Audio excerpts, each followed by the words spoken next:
Actually, there's still a lot of shows or videos about the environment, Yeah. and it's still like a main thing for you Yeah, too. It's for still the sure. thing that you're always into, always have been, and will Yeah. be in the future. Yeah. So, would you like to talk about that, like how your environmental show is right now, is working right now on your channel? Yeah, it's called กอดปากกอดทะเล It's actually a platform that we started before COVID. The initial plan of that was we were going to go like กอดปากกอดทะเลhad a team. We had like a team of volunteers. We were going to travel around the country to educate local people on the local environmental issues of that area. And COVID happened, so we had to change it, and it became a production. And I just really love that project because that's the project that I felt like I initiated it, the name I thought about it, even like the way that the show, everything I thought about it. I mean, of course, I had a great team around me, but like it came from my decision and I didn't want to throw it away. So now it's become a show on YouTube where I want to go around and talk about the environment in a more entertaining way because I think talking about the environment can be a very boring issue especially for those who are not interested. So I really, really wanted to find a way to make it as entertaining as possible, like no คำวิชาการ no hard words, easy words.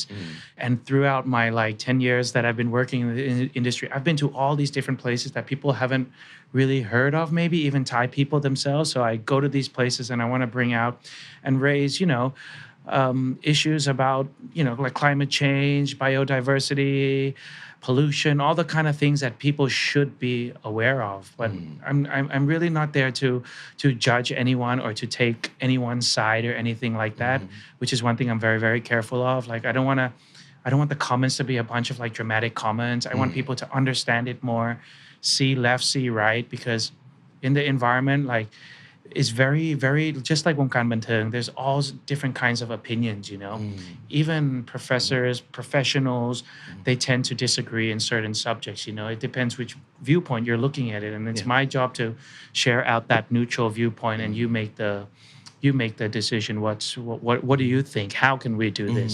I'm no expert to tell anyone that this is the right or wrong way. Of course I have an opinion, but my main thing was to educate people on like sea turtles and things that I know, and I feel like I could make it fun. Yeah, and one thing you do is that you teach children Yeah. about all these fun, and it's very important, but it could be fun. It could be very relevant to their life too. Yeah. So you have your camps and you take children to the forest and you get to know all the plants, all the animals and stuff like that, and it sounds fun. So you start them young, like start from the very young age. 2.5 years, three years, we start, Yeah, so talk more about the camps for us. Like, So you always have these camps going on, like almost every week, I heard, right? Yeah, we do like last year I think we did like 35 executions. Ooh. Yeah, so in 52 weeks a year, right, we're away for 35 of them. Yeah. Which is, we're trying to change that because a little bit too much, but in terms of well, we have two sides basically. Like if we were to talk in business terms, it's like one side is B2C, one side is B2B. So B2B, we work with like corporates, and we work with government sectors, NGOs and stuff. B2C is our own camps, which we have like around 20 different camps. We have we go north, south, east, west. Basically, we have none in Bangkok at all.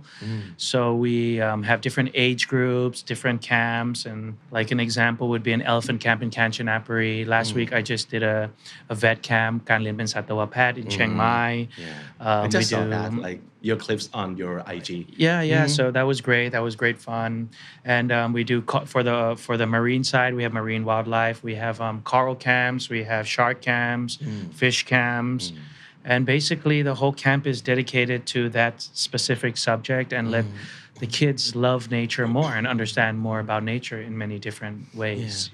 So how do you usually come up with the ideas for all those camps? Like from your interest or from like the trends or the problems that you see? So we have to find the right location. I think that's because safety is definitely the most important thing when we run in our organization. So there's a lot of nice places, but they don't have the facility there, or there's no content to teach. Like the nature is not too diverse. So you go and it's beautiful, but then Now what? So and we've learned, and we have a great team. We have an academic team. We have professionals in our team. We have people who have graduated from like learning. What do you call like การออกแบบกระบวนการเรียนรู้ like learning designer learning designer, creativity, how to make it fun. Is there the facilities? Is it safe? Every single place we have to go eat that food first, sleep in that hotel, walk that trail, inspect that boat, and stuff like that. So in the beginning, we look at the location first. Where is an interesting place, and then we go and we survey, and can we come up with a 3-day itinerary, 4-day itinerary? But when we work with the corporate side, they kind of have a scope, and we work around it. For example, okay, we want to do like circular economy. Can you please tell us where's the best place to do circular economy? And then we go and find it, and then we pitch just like to the clients and we work with them in that way. So you co-founded EEC Thailand, which is like do all the work about like educating people about the environment. And you're still the Goodwill ambassador for UNEP, right? So UNEP is United Nations Environmental Program. So I am still the Goodwill ambassador. So what would be the role, or what do you do as an ambassador? So it's not as active as people may think, and as active as what I also would have hoped for, to be honest. But like I'm not really involved in all the policy making. Like when people say the word "tut," they automatically think I'm part of negotiations and. Like there's a lot of people when there's an environmental issue, they send messages to me to go solve it or do something about it. But I'm honestly not in the position to be able to do that, So my job is really to be the face of it, I would say, like communicate. Like I go to conferences abroad in Thailand, and actually one of the reasons that all of the work was online because when I first signed the contract, that's during COVID period. So we couldn't travel, we couldn't do any on-ground executions. But this year, actually, we're about to talk more with the UNEP team. And we're about to see how can we work together, how can we make impact in the most, in the way that is best, basically. Like what are my values, what are my beliefs, what are theirs, and let's see how we can work together. So we actually have a meeting set up quite soon, but right now it's a lot of social media, it's a lot of like online conferences, offline conferences, and if there's an opportunity for me to go speak on behalf of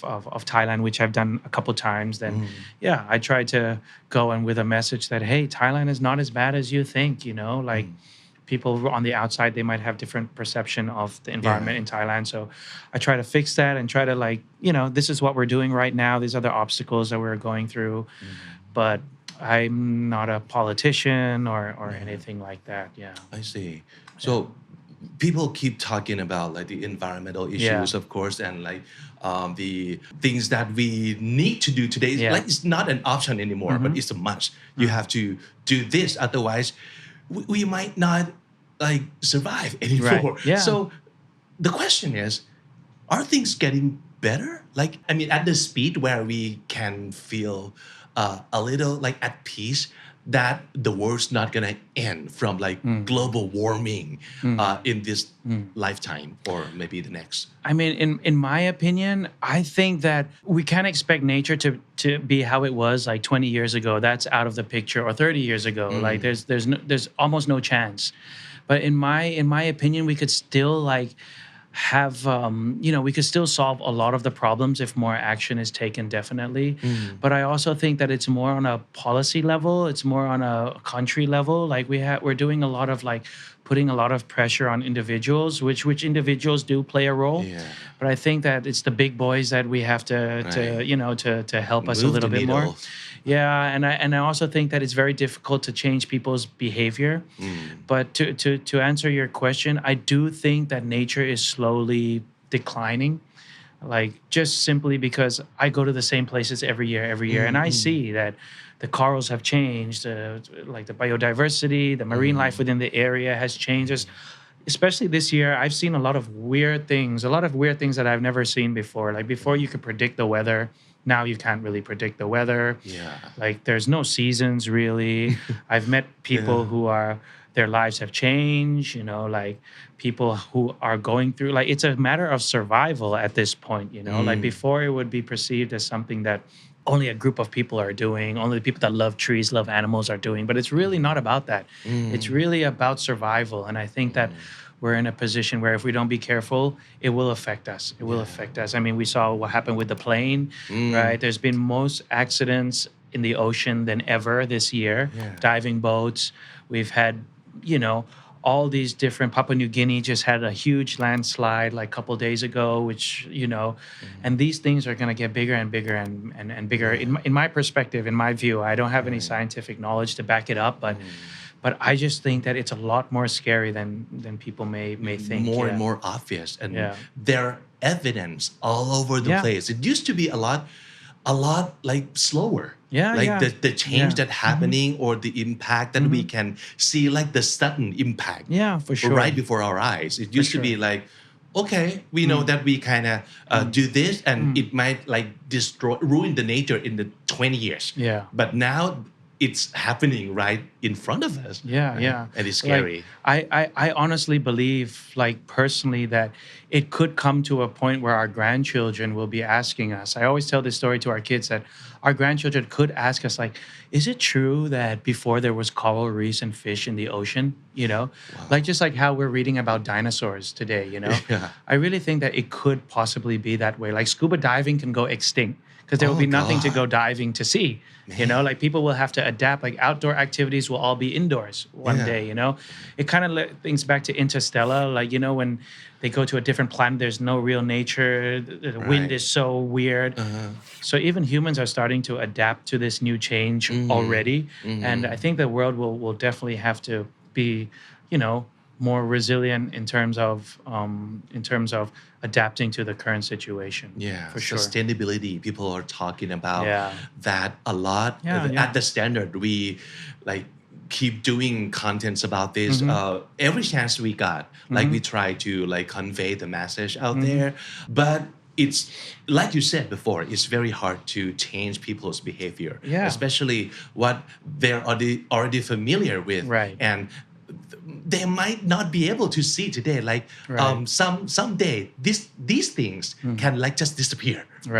We just can't see the possibilities. And like I think it's a bit unfair to pressure, like even though I'm like part of that pressure a little bit, but I think that the group, like for example, like if you go to a market, you say don't use plastic bags, like it's already more difficult to live a life like like with plastic bag. Now you're saying don't use plastic bags, and even though there's so many other ways rather than pressuring people who already have like difficult lives, so there's always that little like dilemma, like do you become the environmentalist to stop these environmental issues, or do you have that humility to feel sorry and understand what their lives are already difficult, so to expect a change is quite challenging. That's why I always believe that youth is the way to go, because like I don't want to go through with that resistance with adults too much, because I know that it can go so many different ways. I rather work with children and put it in them, and when they grow older, then they'll find their own way. They'll make a change somehow. Do you still remember like before COVID? I think we're doing so well, and everything's going like so good in terms of like reducing like single-use plastic. We like keep our tote bag and stuff, but then COVID changes everything. Now we going back to like everything has to be wrapped in plastic because we have to prioritize like the well-being of people first, and then see total later. For sure. And it's sad to realize that, right? For sure. I mean, as you were saying, like before COVID, that was the most peak period of like movement of plastic. A lot of big department stores don't use plastic. A lot of like mini marts chose not to use plastics. People, and all of a sudden hygiene took over. Now we had to have a lot of plastic, and then now we're in a situation where which is understandable, of course, because at the end of the day we're trying to save people. No one is gonna say that be an environmentalist but put people in risk. Like it's not the way. And actually, if you look at the SDGs, the Sustainable Development Goals, like we were doing so well before this, but because of COVID, most of the 17 goals were pushed back way before. Like poverty levels around the world double, tripled, or whatever it was. You know, like natural resources. You know, so many different things that COVID had really changed and shaped the world. Right. You know? At the end of the day, everyone wants sustainability. You know, like I want sustainability, you want sustainability. The standard needs sustainability to keep the company going. You know, you want sustainable finance to be able to raise money for your kids. You know, you want a sustainable job. It's not just about like planting trees and corals in the ocean. Everyone in this day and age wants like ความยั่งยืน one way or another, definitely. And like you said before, it's not just about like stop using single-use plastics. There are other ways that we can get like help and like start from yourself and many things we can do. Yeah, for sure, yeah. But if I want you to like pick one thing that you think could be like the most pressing problem in this country, if you can fix just one or like tackle just one now, what would it be? I would say that the easiest thing would probably be finish your food. Okay. Finish your food. It's actually a lot of it's actually a big impact more than you think. Like no food waste? Like food waste is very like I think like 30% of the total foods is food waste. You know, That's like a around lot. the world. And at the same time, you have millions and millions of people who don't have access to good food, you know? So it's like, it's a little bit strange in that way. And like, you know, segregating trash is also quite difficult sometimes. We got to be honest, you know? But I would say finishing your food, just that easy, that simple, it's a lot to, you know, it's a big impact, I would say. Like, actually, like a lot of the crops that we are burning that has a lot to do with our PM 2.5.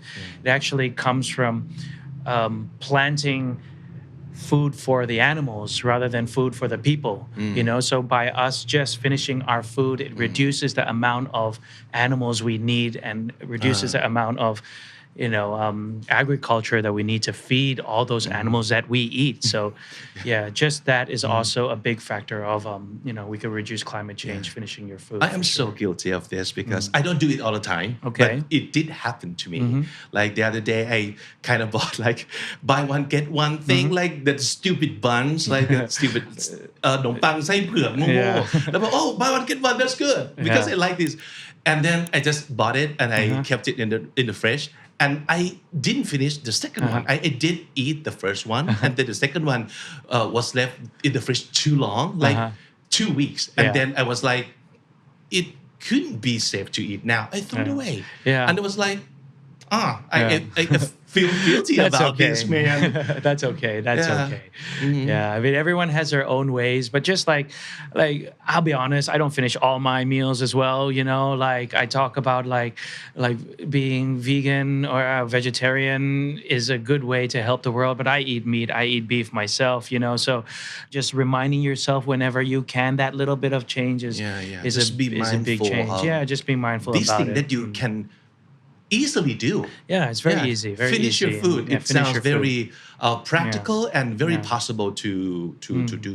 Yeah, definitely. Okay. Yeah. I will not buy one get one thing no more. You can. I think that could be like a huge problem too because it kind of makes us like purchase more than we can finish. Yeah, exactly. Like, I think just being conservative in everything you do is already making a change. It's like little things, you know, like my mom used to really be very angry when I brush my teeth and I don't turn off the like ประหยัดน้ำ like, you know, the water, just those little things, you know, and like, even like clothes sometimes I try to like I don't know if I should admit this, but I try like if I don't wear it too often, I kind of like hang it up and like just because I'm thinking like if I'm wearing something and putting it, more washing is needed, more, you know, just little things like that. Like, I mean, I'm not like super conservative in everything that I do, but just those little things that I feel that, you know, if you have that in you, you start to think about these things and those little things, one person to a million people, it's a big change, you know?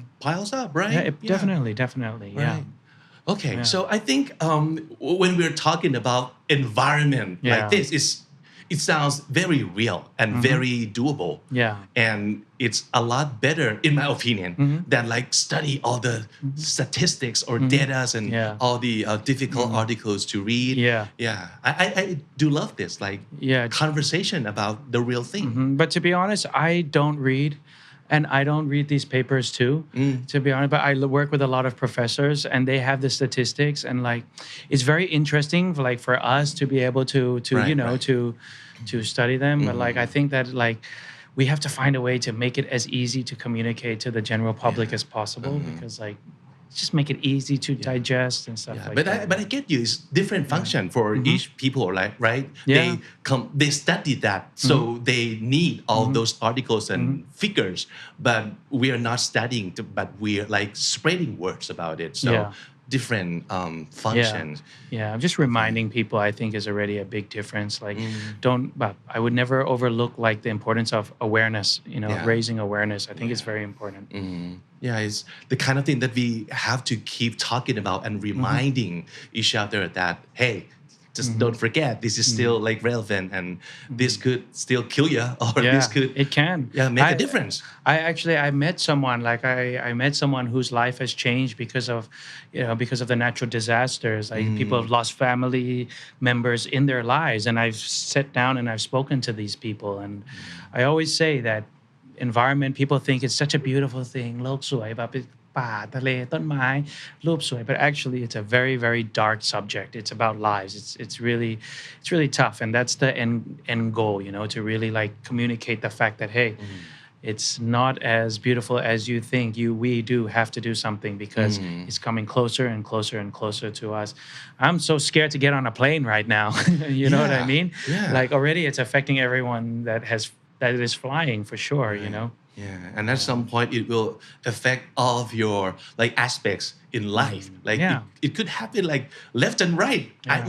We have no idea what's gonna happen next. It could but come it could anytime. be like very life-threatening. Yeah, it is. Yeah. It is. I believe so. Yeah. Okay, so just do something about the environment, whatever you can, starting with finish your food. Yeah.